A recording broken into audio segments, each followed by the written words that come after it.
Giging malawak ang kanyang kapangyarihan at walang katapusang kapayapaan. The Bible is saying, malawak ang kanyang kapangyarihan. So we are not just talking about the physical land, the people, but we are talking about the whole universe, the whole solar system. Lahat ng mga nilalang ng Diyos, everything is under the control of the Son of God, because sabi doon, the government of peace under His shoulder is without end.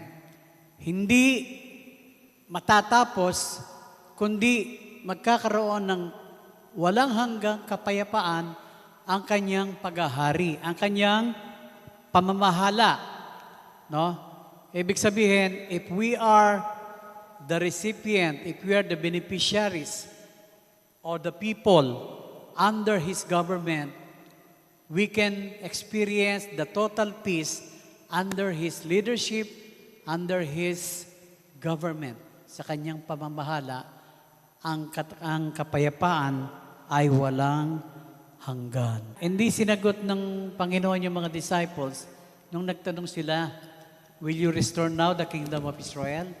Kasi ang iniisip nila, they were still thinking about the earthly kingdom wherein yung panahon ni Haring David, napakaganda ng kanyang pamumuno during his time, and they were looking forward to that kind of kingdom. Pero ang sabi ng Panginoon, it is not for you to know. It is coming from the Father na siya lang ang nakakaalam. But little by little, Jesus Christ was, pinakikita niya ang kanyang paghahari sa darating na panahon.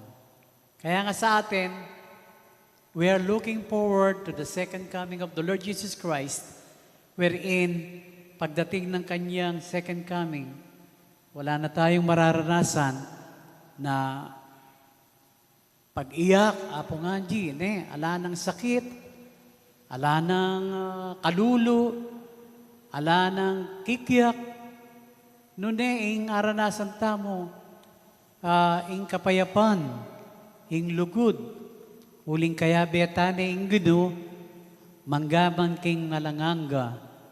Nepo, iting pangako na kay katamo, kaya panghawakan natin ito na hanggat tayo pa'y buhay, let us continue to trust God that He will be faithful on His promise.